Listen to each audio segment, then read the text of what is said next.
விஜய், சங்கீதா இவங்க 2 பேரும் நிரந்தரமா பிரிஞ்சுருவாங்களா? இல்ல விஜய், த்ரிஷா இவங்க 2 பேரும் அதிரடியா ஒண்ணு சேர்ந்துருவாங்களா? அப்படிங்கிற ஒரு விஷயம் தான் இப்ப ஹாட் டாபிக்கா வந்து போய்க்கிட்டு இருக்கு. அதுக்கு காரணம் என்ன அப்படின்னா, எலக்ஷனுக்கு இன்னும் 2 மாசம் தான் வந்திருக்கு. இந்த சூழ்நிலையில விஜய் ஒவ்வொரு மேடையில பேசும்போது, போட்டி 2டே 2 கட்சிக்கு தான். ஒண்ணு திமுக, இன்னொன்னு வந்து தாவேகா. தாவேகா தூய சக்தி, திமுக தீய சக்தி இப்படின்னு பிரச்சாரம் எல்லாம் வந்து பண்ணிட்டு ஒவ்வொரு இடத்துக்கும் வந்து போகும்போது, அதுக்குன்னு வந்து பார்த்தோன்னா வந்து மெனக்கெட்டு ஒரு பயங்கரமா வந்து ஹார்ட் ஒர்க்லாம் வந்து பண்ணி முழு நேர அரசியல்ல வந்து மனுஷன் வந்து ஈடுபட்டு சினிமா நடிக்கிறதெல்லாம் வந்து விட்டுட்டு இதுக்குள்ளேயே வந்து ஃபுல் ஃபோக்கஸ்டா கான்சென்ட்ரேட் பண்ண ஆரம்பிச்சிட்டாரு. இது ஒரு பக்கம் இருக்கக்கூடிய சுச்சுவேஷன்ல விஜய் அதாவது தமிழக வெற்றி கழகம்னு வந்து அவர் கட்சியை வந்து ஆரம்பிக்கும்போது, அவருடைய அப்பா, அம்மா தான் வந்து இருந்தாங்களே ஒழிய, விஜயோட மனைவியோ, விஜயோட பசங்களோ யாருமே வந்து இல்ல. ஏன்னா, இந்த கட்சி, இந்த அரசியல் உள்ள போறது, இது எதுவுமே சங்கீதாவுக்கு சுத்தமா வந்து புடிக்கல. அதாவது ஒரு மனுஷன் கரியரோட உச்சத்துல வந்து இருக்கும்போது, ரூ. 200,00,00,000 சம்பளம் வாங்கும்போது, அது எல்லாத்தையும் வந்து லூசுத்தனமா வந்து உதறி தள்ளிட்டு, யாராவது வந்து படத்துல நடிக்க போவாங்களா? அப்படிங்கிற ஒரு கோபம் வந்து சங்கீதாவுக்கு இருந்தது. அதனால விஜய வேணாம்னு வந்து சொன்னதாவும், ஆனால் அதையும் மீறி விஜய் வந்து போனதாவும் ஒரு பக்கம் தகவல் வந்துகிட்டு இருக்கு. ஆனா இன்னொரு பக்கம் வந்து சொல்லும்போது வந்து என்ன ஒண்ணுன்னா, அதாவது சங்கீதா குறிப்பிட்டிருக்கக்கூடிய மனுவிலேயே என்ன சொல்லியிருக்காங்க அப்படின்னா, விஜய்க்கு வந்து திருமணத்தை மீறிய ஒரு தகாத உறவு ஒரு நடிகையோட வந்து இருந்தது. அது வேண்டாம் அப்படின்னு விஜய்க்கு நான் வந்து சொல்லி, உனக்குன்னு ஒரு இமேஜ் இருக்கு. அது வந்து தப்பாயிடும் அப்படின்னு எவ்வளோ தூரம் வந்து விஜய்க்கு வந்து சொல்லியும், விஜய் அத மாத்திக்கிறது மாரி வந்து இல்ல.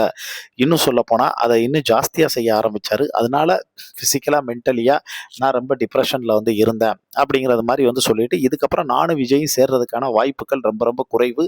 நாங்க சேரவே வந்து மாட்டோம். அதனால விஜய்ட்ட இருந்து எனக்கு விவாகரத்து வந்து டைவர்ஸ் வந்து வேணும். ஆ உரிய ஜீவனாம்சம் வந்து வேணும் அப்படின்னு அவங்க தரப்புல இருந்து வந்து பார்த்தோன்னா, சேர்த்து மனு எல்லாமே வந்து போட்டு அது வந்து போயிட்டு இருந்தது. இது ஒரு பக்கம் இருக்கக்கூடிய சிச்சுவேஷன்ல, தான் பையனுக்கு இப்படி ஒரு அசம்பாவிதம் நடந்துறக்கூடாது அப்படிங்கிறதுக்காக, இப்ப விஜயினுடைய அப்பா எஸ்.ஏ. சந்திரசேகரும், அம்மா ஷோபா சந்திரசேகர் இவங்க 2 பேருமே பேச்சுவார்த்தையில வந்து ஈடுபட்டிருக்காங்க. சங்கீதாவ கன்வின்ஸ் பண்றதுக்கு என்னென்ன வேலைகள் இருக்கோ, அந்த வேலைகள் எல்லாம் வந்து பண்ண ஆரம்பிக்க, ஆனா விஜயினுடைய அ அதாவது பசங்க 2 பேருமே வந்து முழுக்க முழுக்க அவங்க அம்மாவுக்கு சப்போர்ட்டிவா வந்து இருக்கிறதாகவும், அதே சமயம் விஜயினுடைய செயல்கள் அவங்க பிள்ளைங்களுக்கு வந்து பிடிக்கல அப்படிங்கிறது மாரியும் ஒரு தகவல் வந்து போயிட்டு இருக்குங்க.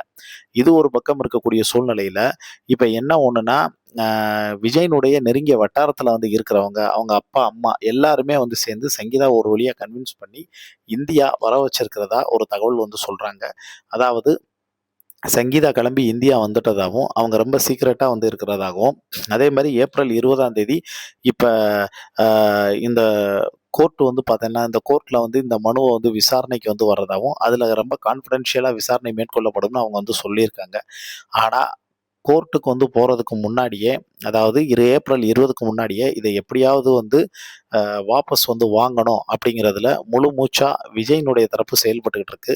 அதுக்காக சங்கீதாட்ட பேச்சுவார்த்தை வந்து பண்ணிக்கிட்டு இருக்காங்க. மீண்டும் விஜயும், சங்கீதாவையும் ஒண்ணு சேர்த்து வைக்கிறதுக்கான எல்லா முயற்சி நடந்துகிட்டு இருக்கு.